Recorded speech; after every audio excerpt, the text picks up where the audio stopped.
Jack leaned back in his creaky porch chair, savoring the first sip of his morning coffee. The sun was just beginning to rise over Pinewood Heights, casting a soft glow on the meticulously maintained lawns of the neighborhood. It was peaceful, almost too peaceful. Jack had lived here long enough to know that quiet mornings like this were often the calm before the storm. And today, the storm came in the form of his wife, Sarah.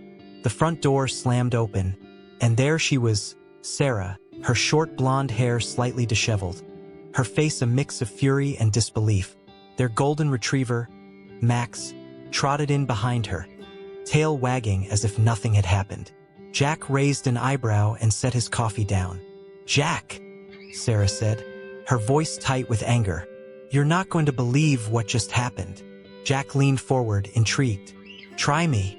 Sarah took a deep breath and began recounting her morning walk with Max. She had barely made it 2 blocks when Linda and Bryce, the self-appointed HOA police of Pinewood Heights, pulled up beside her in their beat-up Jeep Liberty. Linda, a wiry woman in her late 50s with a permanent scowl etched into her face, had rolled down the window and barked at Sarah to stop. "Excuse me," Linda had said, waving a clipboard like it was some kind of badge. "Do you have your ID on you? We need to verify you're a resident." Sarah had stared at her in disbelief. "Are you serious? I'm walking my dog." Bryce, who fancied himself some kind of tactical expert despite looking like he got all his gear from a discount surplus store, had stepped out of the Jeep. He adjusted his sunglasses dramatically and pointed at Max. "Your dog isn't wearing an HOA-approved leash," Bryce had said, his voice dripping with self-importance. "That's a violation of community safety regulations." Sarah had glanced at Max's leash, a perfectly normal nylon one, and then back at Bryce. "You've got to be kidding me." But Bryce wasn't kidding. When Sarah refused to hand over her ID or comply with their ridiculous demands, things escalated quickly. Bryce reached for something under his vest and pulled out a gun. At this point in her story, Sarah paused for dramatic effect. Jack's jaw tightened as he listened. "He pointed it right at me," Sarah said. "Said something about ensuring compliance." Jack's coffee cup hit the table with a loud clink. "He pulled a gun on you? Are you okay?" Sarah smirked, a smirk that Jack knew all too well. It was the same smirk she wore whenever someone underestimated her. "Oh, I'm fine," she said casually. "I disarmed him before he could blink." Jack blinked back at her. "You what?" Sarah shrugged like it was no big deal. "I took his gun away and told him if he ever pulled something like that again, he'd regret it." Jack couldn't help but laugh, partly out of relief and partly because he could picture the look on Bryce's face when Sarah disarmed him. What Bryce didn't know, and what most people in Pinewood Heights didn't know, was that Sarah wasn't just any suburban wife. She was an active-duty Delta Force operative with years of training in hand-to-hand combat and tactical disarmament. "Did anyone see this?" Jack asked. "A couple of neighbors peeked out their windows," Sarah said. "But no one came outside." She shook her head in frustration. "This whole neighborhood is scared of those too." Jack sighed and leaned back in his chair again, rubbing his temples. He'd heard plenty of stories about Linda and Bryce harassing residents over petty HOA violations. Fines for having the wrong shade of mulch or for leaving trash cans out too long. But pulling a gun? That was a whole new level of insanity. As Jack processed what Sarah had just told him, an idea began to form in his mind. A way to turn this situation around and finally put an end to Linda and Bryce's reign of terror. But before he could share his thoughts with Sarah, he turned to the audience, with a question. What would you do if your HOA crossed this line? Have you ever dealt with power-hungry neighbors like this? Let me know in the comments. I'm curious how far people will go when they think they're untouchable. With that thought lingering in the air, Jack stood up and walked inside to grab another cup of coffee. He had a feeling this was just the beginning of a much bigger fight, and he wasn't about to back down. Pinewood Heights wasn't always like this. When Jack and Sarah first moved in 10 years ago, it was the kind of place where neighbors waved at each other from their driveways. Kids rode bikes up and down the cul-de-sac, and the occasional HOA notice was nothing more than a polite reminder to mow your lawn. But over time, things changed. And by things, Jack meant Linda. Linda wasn't just your average busybody. She was the kind of person who seemed to thrive on control. Somewhere along the way, she had decided that Pinewood Heights needed order, and she was just the person to enforce it. The problem? The HOA had officially dissolved 5 years ago after a messy legal battle over mismanaged funds. But that didn't stop Linda. Oh no. If anything, it emboldened her. She started calling herself the interim president of what she claimed was a restructured HOA. No one had voted for her. No one had even asked for an HOA to return. But Linda didn't care. She printed up official-looking documents, complete with a fake HOA logo she probably designed in Microsoft Word, and began issuing compliance notices to anyone who dared to step out of line. At first, it was small stuff. Fines for leaving trash cans out too long or for having a mailbox that didn't match the approved aesthetic. Jack remembered one neighbor, Tom, who had been fined $50 because his American flag was too large. Tom, a retired Marine who had served in Desert Storm, had laughed it off at first. But when Linda threatened to escalate the matter to legal action, he reluctantly took it down. Then there was Bryce. No one knew exactly how Bryce got involved with Linda's crusade. But once he did, things got worse, much worse. Bryce was younger than most of the residents in Pinewood Heights, probably in his late 30s or early 40s, and he seemed to think of himself as some kind of law enforcement officer. He wore tactical vests like he was gearing up for a raid and carried a clipboard wherever he went, jotting down notes about supposed violations. Bryce loved patrolling the neighborhood in his Jeep Liberty, which he had outfitted with a cheap flashing light he'd bought online. Jack once overheard him telling someone that he was conducting routine safety inspections. Safety inspections? In a suburban neighborhood? It would have been laughable if it weren't so infuriating. Jack started noticing that his neighbors were growing increasingly frustrated and scared. One afternoon, he ran into Karen, who lived 2 doors down. She looked exhausted. "They fined me $100 last week," she said. "For what?" Jack asked. "For having garden gnomes," Karen replied, throwing her hands up in exasperation. "Apparently they're non-compliant decorative items. Can you believe that?" Jack shook his head. He'd heard similar stories from other neighbors. Fines for having basketball hoops in driveways, for parking cars on the street overnight, even for having outdoor string lights that weren't approved by the HOA. It didn't matter that there wasn't an actual HOA anymore. Linda and Bryce acted like they were running their own little fiefdom. But what really pushed things over the edge was when Linda started issuing community safety mandates. These were essentially made-up rules that gave Bryce an excuse to patrol even more aggressively. One mandate required all residents to register their pets with Linda's so-called HOA office, a folding table she'd set up in her garage, and pay a $25 fee per pet. Another mandate banned all political yard signs unless they were pre-approved. Jack couldn't help but wonder how Linda and Bryce thought they could get away with this nonsense.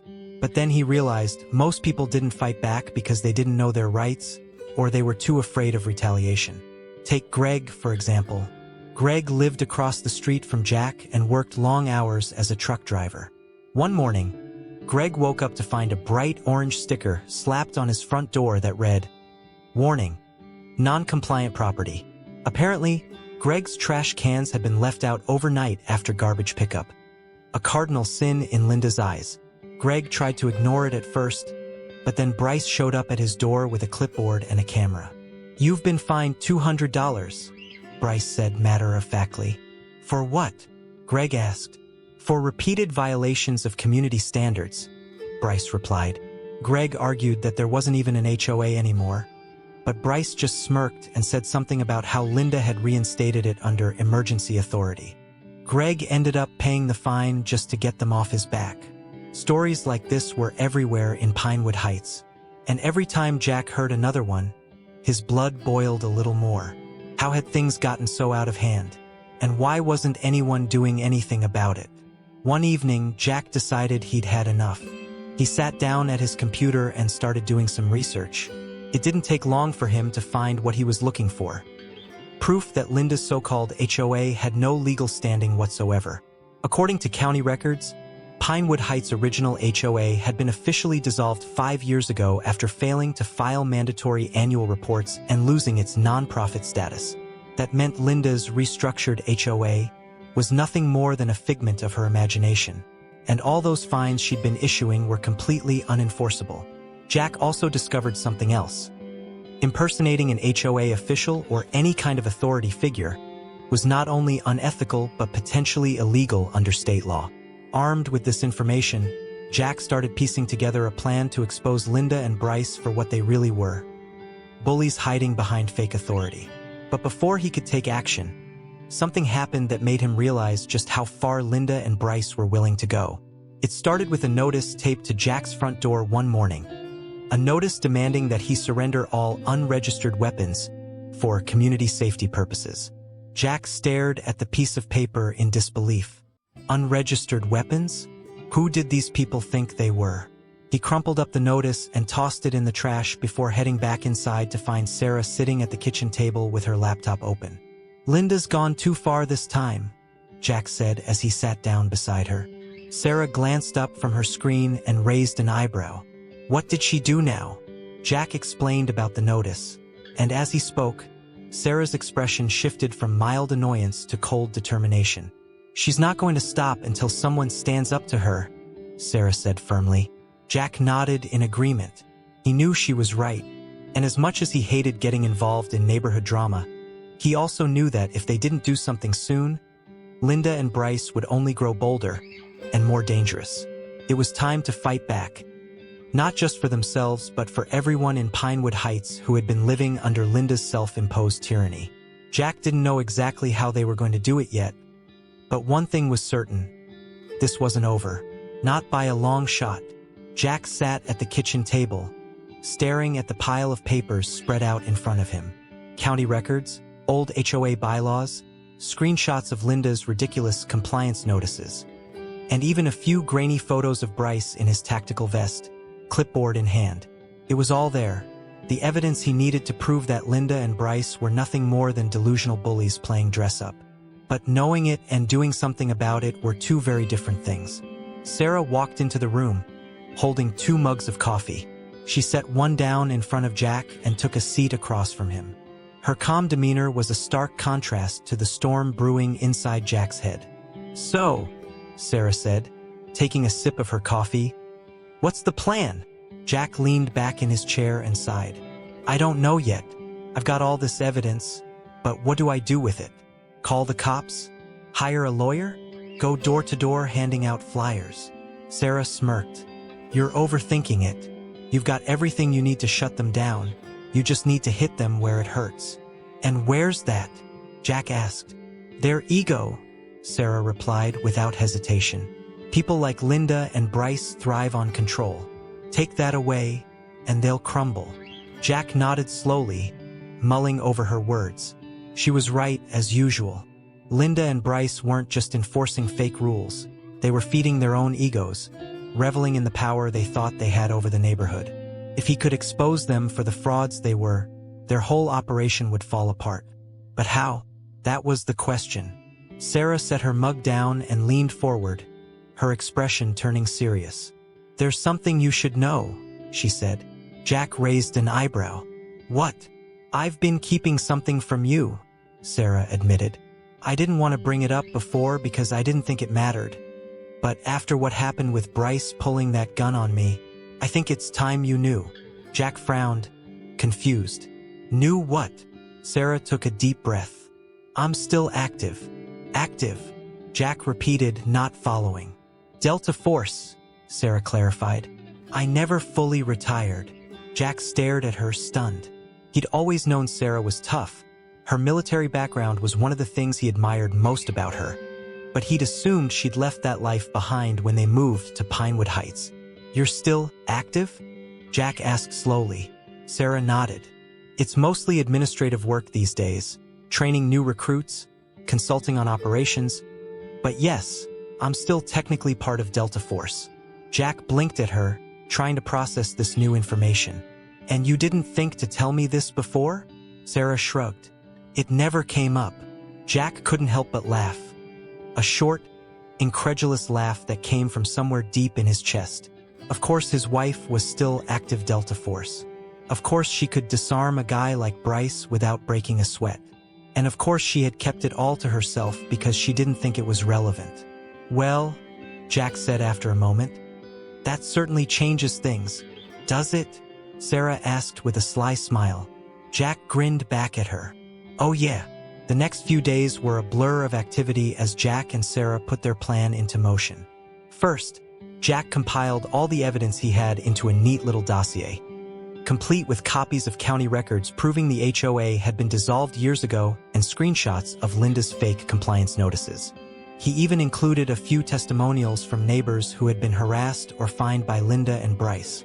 Meanwhile, Sarah made a few phone calls, quietly but effectively leveraging her connections within the military and federal government to ensure they had backup if things escalated further. One evening, while Jack was reviewing his notes for what felt like the 100th time, Sarah walked into the room holding a stack of signs. "What are those?" Jack asked. "Official-looking signs," Sarah replied with a grin. She held one up for him to see.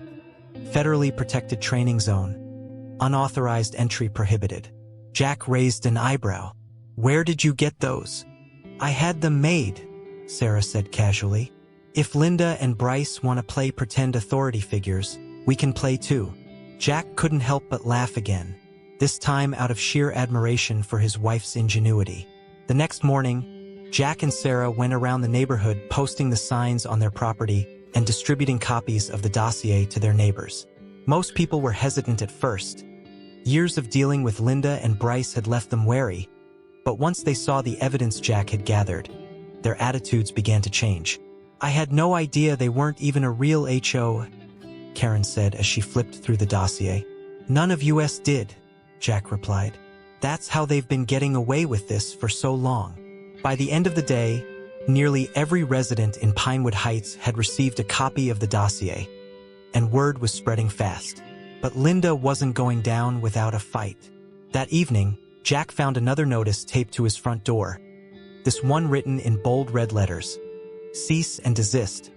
Unauthorized distribution of materials." It was signed by Linda herself. Jack crumpled up the notice and tossed it in the trash without a second thought. The next morning, Linda and Bryce showed up outside Jack's house with their Jeep Liberty parked at an angle across his driveway like some kind of makeshift roadblock. "We need to talk," Linda said as she marched up to Jack's front door with Bryce trailing behind her like an overgrown lapdog. Jack opened the door but didn't step outside. "What do you want?" "You're spreading lies about us," Linda said accusingly. "This is slander." "It's not slander if it's true," Jack replied calmly. Linda's face turned red with anger. "You have no idea who you're messing with." "Oh," Jack said with a smirk. "I think I do." Before Linda could respond, Sarah stepped into view behind Jack, calm but imposing as ever. Linda faltered for just a moment before regaining her composure. "This isn't over," she said through gritted teeth before turning on her heel and storming off. Bryce hesitated for half a second before following her back to the Jeep. As they drove away, Jack turned to Sarah with a grin. "Well," he said, "that went better than expected." Sarah smiled back at him but didn't say anything, because they both knew this wasn't over yet. But for now, they'd won this round, and that was enough. It started early that morning. Jack was sitting on his porch, enjoying what had become his ritualistic cup of coffee, when he heard the unmistakable sound of Linda's Jeep Liberty rumbling down the street. He didn't even need to look up to know what was coming. Sure enough, the Jeep screeched to a halt in front of his driveway, and out stepped Linda and Bryce, armed with their usual props. Linda's clipboard and Bryce's ridiculous tactical vest. But this time, they weren't alone. Behind them was a small group of their so-called compliance team. A ragtag bunch of neighbors who had either been bullied into joining their crusade or were just as delusional as Linda and Bryce. They carried folding tables, stacks of papers, and Jack couldn't believe his eyes. A megaphone. Linda marched up to Jack's driveway with all the determination of a general leading her troops into battle. Bryce followed close behind, carrying what looked like a box of zip ties. Jack stood up slowly, setting his coffee cup down on the porch railing. "Morning, Linda," he said casually. "What brings you by?" Linda ignored his greeting and raised her clipboard like it was some kind of shield. "Jack," she said in her most authoritative voice. "You are in direct violation of multiple community safety mandates. We're here to conduct a compliance inspection." Jack crossed his arms and leaned against the porch railing. "Compliance inspection? On my property?" "That's right," Linda said, her eyes narrowing. "And if you refuse to cooperate, we'll have no choice but to escalate this matter." Jack smirked. "Escalate it to who?" "The fake HOA police." Linda's face turned red, but before she could respond, Bryce stepped forward and spoke into the megaphone, despite standing only a few feet away. "This is your final warning," Bryce announced dramatically. "Failure to comply will result in immediate action." Jack couldn't help but laugh. Immediate action? What does that even mean? Before Bryce could answer, Sarah stepped out onto the porch. She was calm but radiated an air of quiet authority that immediately made everyone pause. "Is there a problem here?" Sarah asked, her voice steady. Linda hesitated for just a moment before regaining her composure. "This doesn't concern you," she snapped. "We're here to deal with your husband." Sarah raised an eyebrow. "Oh, I think it does concern me." At that moment, Jack pulled out his phone and made a single call. He didn't say much, just a few words, but whatever he said was enough to make Sarah smile ever so slightly. Minutes later, the sound of engines filled the air. Jack glanced down the street and saw them. Black SUVs rolling into Pinewood Heights like something out of a movie. The vehicles came to a stop in front of Jack's house, and out stepped several federal agents dressed in plain black suits. The neighborhood seemed to hold its breath as the agents approached. Curtains twitched as neighbors peeked through their blinds, some even daring to step outside with their phones to record the spectacle. Linda's confidence faltered as she watched the agents approach, but she quickly recovered and marched up to meet them. "Excuse me," she said loudly, holding up her clipboard as if it were some kind of badge. "This is private property under the jurisdiction of the Pinewood Heights Community Charter." The lead agent, a tall man with an air of unshakable calm, stopped in front of her and raised an eyebrow. "Community charter?" he repeated. "That's right," Linda said firmly.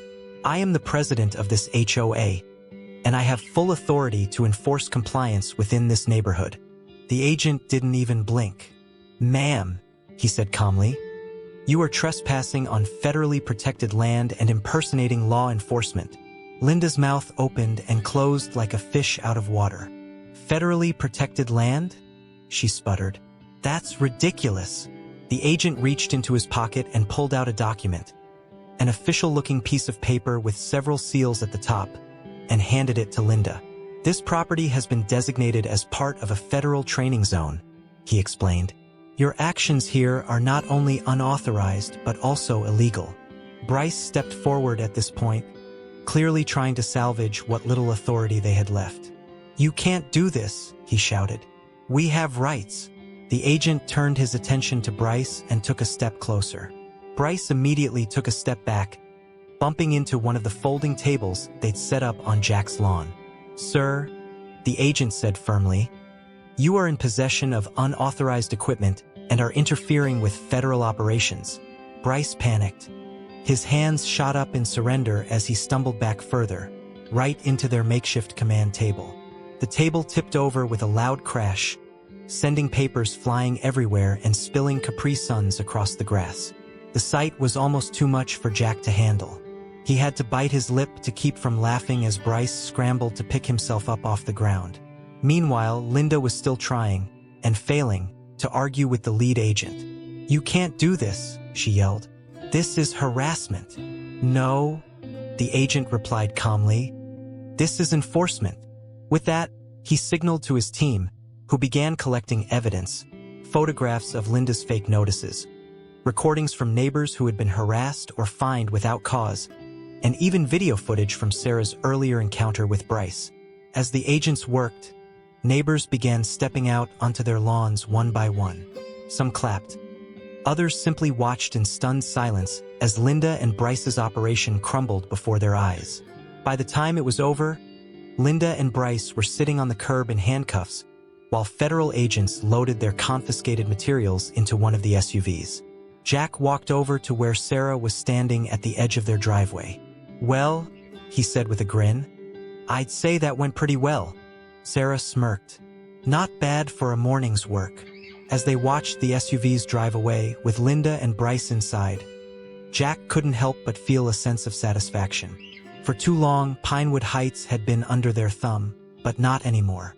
The neighborhood was finally free, and Jack couldn't wait to see what came next for Pinewood Heights without its self-appointed tyrants running amok. The dust had barely settled in Pinewood Heights after Linda and Bryce were hauled away by federal agents. For the first time in years, the neighborhood felt lighter, freer, like a weight had been lifted off everyone's shoulders. Jack couldn't help but smile as he walked Max around the block that evening. Neighbors who had once kept their heads down and avoided eye contact were now waving at him, stopping to chat, and even thanking him for standing up to the self-proclaimed HOA tyrants. But Jack knew better than to think it was truly over. People like Linda didn't go quietly, and sure enough, she proved him right just a few days later. It started with an email. Jack was sitting at his desk, sorting through some work documents, when the notification popped up on his screen. The subject line read, "Formal notice of legal action." Jack rolled his eyes before clicking it open. The email was from Linda, or rather, from Linda's community council, which she had apparently formed in record time after being released on bail. In the email, Linda claimed that Jack had defamed her character and illegally disrupted community operations. She threatened to sue him for damages unless he issued a public apology and paid her $10,000 in restitution. Jack leaned back in his chair and laughed, a deep, belly laugh that echoed through the house. Sarah walked in, curious about what had him so amused. "What's so funny?" she asked. Jack turned his monitor toward her so she could read the email. Sarah scanned it quickly before smirking. "She doesn't quit, does she?" Sarah said. "Apparently not," Jack replied. Sarah crossed her arms and leaned against the doorway. "What are you going to do?" Jack grinned. "Oh, I've got a few ideas." Over the next week, Jack got to work, quietly but methodically dismantling whatever shred of credibility Linda thought she still had. First, he updated the dossier he'd compiled earlier with all the new information. Screenshots of Linda's email threats, records showing her lack of legal authority, and even copies of federal statutes proving that impersonating law enforcement was a serious offense. Next, Jack sent the updated dossier to Homeland Security and copied it to every relevant local authority: the county sheriff's office, the district attorney's office, and even the state attorney general. He wasn't taking any chances this time. He wanted Linda's antics shut down for good. Meanwhile, Sarah made another round of phone calls to her contacts in the military and federal government. Within days, Pinewood Heights was officially designated as part of a federally protected training zone, a status that came with strict security measures designed to prevent further interference from people like Linda. By the end of the week, Jack received confirmation that Linda's so-called community council was under investigation for fraud and harassment. It wasn't long before neighbors started reporting that Linda had disappeared. Her Jeep Liberty nowhere to be seen, and her garage command center dismantled. But just when Jack thought things were finally settling down, another email arrived. This one even more ridiculous than the last. The subject line read, "Exciting new business opportunity." Jack clicked it open and found a lengthy message from Linda explaining her latest venture: private security consulting. According to Linda, she was rebranding herself as a community safety expert and offering her services to other neighborhoods in need of compliance enforcement. She even included a link to her new website, complete with stock photos of smiling families and testimonials that were clearly fake. Jack shook his head in disbelief. "She's unbelievable," he muttered. Sarah walked in again and glanced at his screen. When she saw what he was looking at, she burst out laughing. "She's trying to start a business?" Sarah said incredulously. "Looks like it," Jack replied. "And she thinks people are actually going to hire her." Sarah smirked. "Well, good luck to her." Jack grinned. "Yeah, she'll need it." With Linda out of the picture, for now, Pinewood Heights began to thrive again. Neighbors who had once lived in fear started reclaiming their lives, planting gardens without worrying about fines for non-compliant gnomes, hosting barbecues without fear of being reported for noise violations, and even putting up political yard signs without needing anyone's approval. One Saturday afternoon, Jack found himself at an impromptu block party organized by Karen and Greg, the same neighbors who had been harassed by Linda over garden gnomes and trash cans. The atmosphere was lively and cheerful, with kids running around playing tag while adults chatted over burgers and beers. Greg handed Jack a cold six-pack as a thank you gift. "You're a hero around here," Greg said with a grin. Jack laughed and shook his head. "I'm no hero. I just did what needed to be done." "Well," Karen chimed in, "we're glad you did." As Jack looked around at his neighbors, smiling faces lit up by string lights that would have been deemed non-compliant just weeks ago, he felt a deep sense of satisfaction. Pinewood Heights was finally free from tyranny, and life was good again. But Jack also knew that this wasn't just about Pinewood Heights.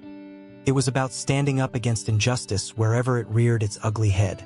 Whether it was rogue HOA enforcers or any other kind of bully trying to impose their will on others, Jack believed in fighting back, and he hoped his story would inspire others to do the same. So if you've ever dealt with power-hungry neighbors or faced ridiculous HOA rules that made you question your sanity, don't stay silent. Stand up for yourself, know your rights, and don't let anyone take away your peace of mind. If you enjoyed this story or found it relatable in any way, don't forget to hit that like button. Share this video with your friends who've dealt with HOA drama or neighborhood bullies. It might just give them the courage they need to fight back too. And if you want more stories like this one, stories about everyday people standing up against injustice, make sure you subscribe to my channel so you don't miss out on future content. Thanks for watching, and remember, sometimes all it takes is one person willing to stand up for what's right to change everything.